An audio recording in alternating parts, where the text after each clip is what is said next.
the station covering all of the DMV. This is DC News Now. And y'all did not deserve to take my brother. My brother was really all we had. Straight ahead here on DC News Now at 9, a vigil is held for a 17-year-old shot and killed by Park Police during a pursuit over a stolen car. What family members are saying tonight. Plus, parts of the South are still facing a tornado risk as the cleanup continues in Mississippi, where more than 24 died. And the cherry blossoms mixed in with warm weather made for a great showing, but it also meant traffic. But first, here's meteorologist Scott Sumner. Blossom backup. I tell you what, I can add another B word to that. Beautiful is what it was today across the area. Will it continue into your Monday? The answer to that question, plus a look at your full 7-day forecast right around the corner. Definitely beautiful. Thanks, Scott. Good evening. Thank you for joining us for DC News Now at 9. I'm Annalisa Gale. It's Sunday, March 26. New tonight, the family of the 17-year-old shot and killed by U.S. Park Police last weekend is speaking out publicly for the first time about what happened. I don't know how you're going to explain this one. This thing hurt. I'd rather my son been murdered on the street than murdered by a police officer. Tara Martin spoke at a vigil tonight for her son Delanio Martin. It took place near the spot where he died on March 18th. U.S. Park Police say they shot the 17-year-old during a confrontation while the officers checked out a report of a stolen car. Police said Martin drove off with an officer inside the car while he dragged another. The officer inside that car then shot and killed Martin. Police said they found a gun in that car. Debo deserves justice. Debo deserves to be here. No matter what the circumstances is, no matter what y'all found or what y'all think y'all found or nothing, my brother deserves to be here. DC police are handling this investigation, but Martin's family wants the U.S. Justice Department to take over the case. They also called for the release of the body camera footage. What did it sound like when the tornado was coming through? A bunch of noise, a lot of dirt and stuff. And how is your house? Messed up really bad. Well, right now, residents across central Mississippi are still in shock after tornadoes tore through parts of the state, killing at least 26 people. Search and recovery efforts continue at this hour. Brandon Rains with our sister station is in Rolling Fork, one of the hardest hit areas, with a look at the impact there. Waking up to fields of debris and damage. I'm horrified. I mean, I just don't know how they're going to rebuild. Homes, churches, and businesses left destroyed, and at least 13 people are dead after a tornado ripped through Rolling Fork, Mississippi on Friday. We got a carports down on top of side to side. We've got all our trees are gone. The roof's gone on the back of the house. The worst of the damage can be seen along Highway 61. Buildings reduced to twisted metal and broken brick. This is where I finished high school, where I grew up in Myersville, and it's so close to home that we call this home too.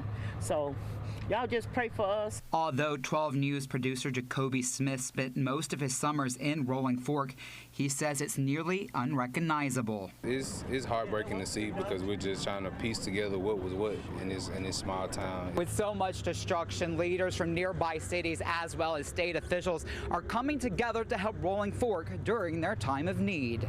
Everybody coming together, the people from other departments and stuff like that is coming in to help out. I see people patrolling from all over the state and stuff like that that's coming in to help the city of Rolling Fork, and I think that's fine. I think everything's going to be just fine. Our prayers go out. I mean, this is one of those that God is there lifting them up and knowing that we're all there behind them and that we will continue to be as this community comes together. Mississippi Emergency Management says at least 25 people were killed across the state during Friday's tornadoes.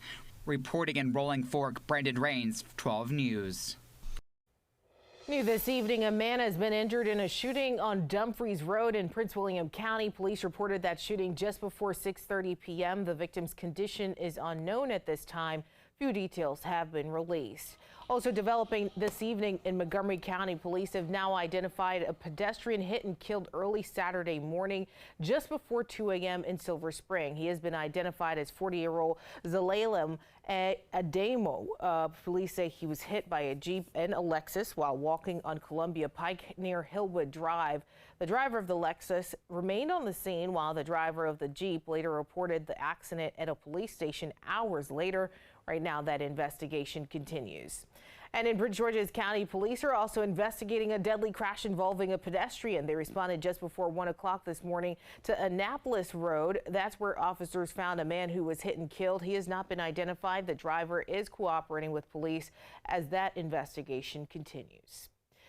Now to the Hill. Senate Republican Party leader Mitch McConnell says he has been released from rehab after a fall that left him with injuries earlier this month. McConnell was at a hotel for a campaign committee on March 8th where he fell and suffered a concussion.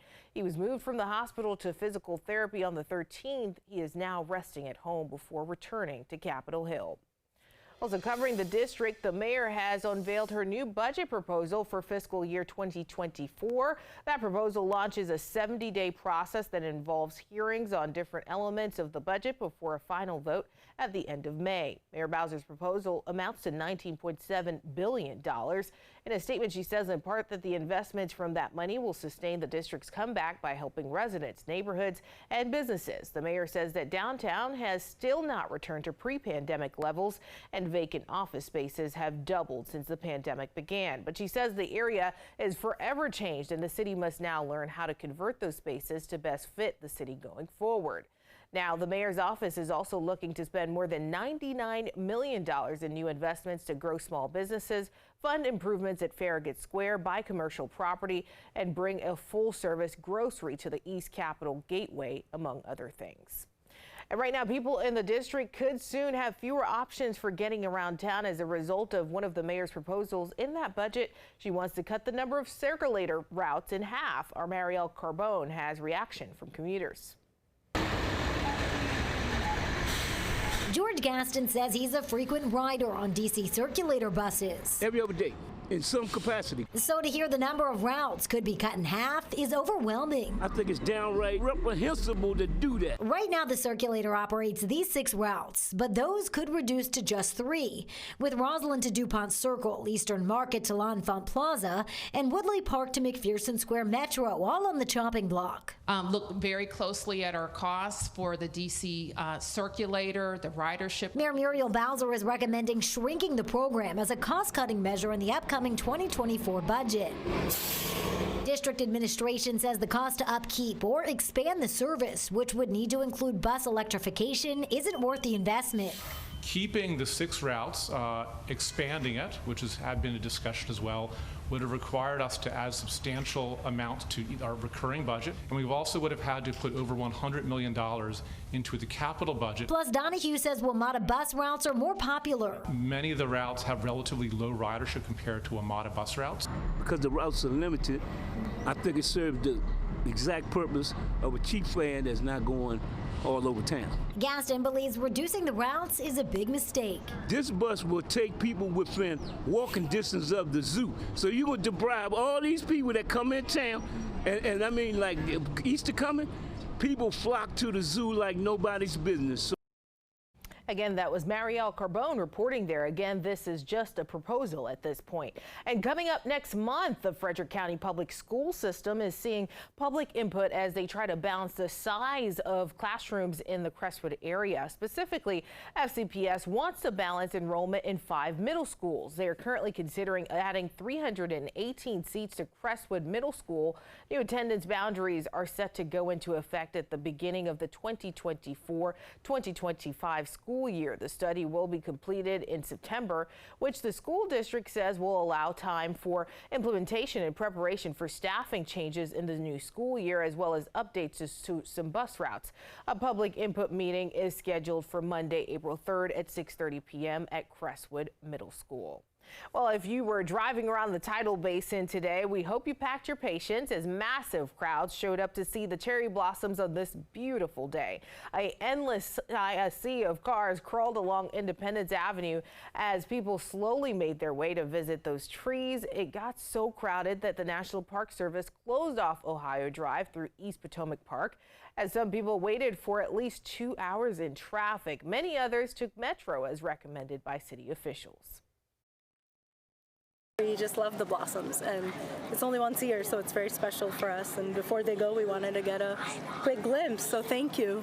Why not sit in a bunch of traffic on a Sunday afternoon and see some beautiful trees with some pink flowers and a little photo shoot in? Have some fun in the sun. Photo shoot is the best part. The National Park Service believes today's crowd will top pre-pandemic levels. And Metro sharing this photo of one of their stations today. They say more than 30,000 rode Metro today, which led to minor delays on the blue, orange, and silver lines. All right, turning outside to weather now with Scott. Scott, I could not believe the amount of people I was seeing. It was a lot. Yeah, you know, you're talking about the cherry blossoms, of course, and being out. You know, I still am thinking about the person, the photographer, taking the walking with the car. I mean, I guess that was pretty interesting with the two women there. That was, well, they were driving probably slow enough. So, at any rate, let's take a look at a live shot, and you can see a lot tonight, because last night we couldn't see anything. It was socked in with the fog. Tonight, you can see the Capitol right there. You can also see the Washington Monument, obviously there. And every now and then, you'll see a little flash of light here in the sky. Some planes around D.C.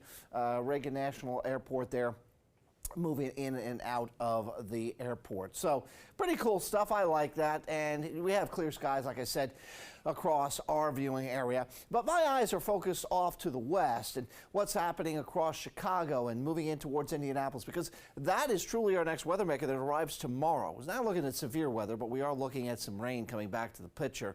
And temperatures, as you'll note here on the graph, well, they're pretty much standard or pretty close to where we should be, although we do spike up pretty much well above the mark here towards the end of the week. We spike above average by 10 degrees on Friday and 13 degrees on Saturday as of right now, as the average temperature should be, or the average high should be around 60. In addition to that, we also have showers coming in for Friday and Saturday due to another system. But in the short term and in the near term, we also have some rain coming in for tomorrow as well. But not right away. If you're up at 5 or 6 or even 7 o'clock, I've got variably cloudy skies and dry roads. However, by mid-morning, going into the mid-afternoon, we could have some wet weather on our doorstep at that point in time. I'll show you the future cast, the hour by hour, and your 7-day coming up in a little bit. Annalisa.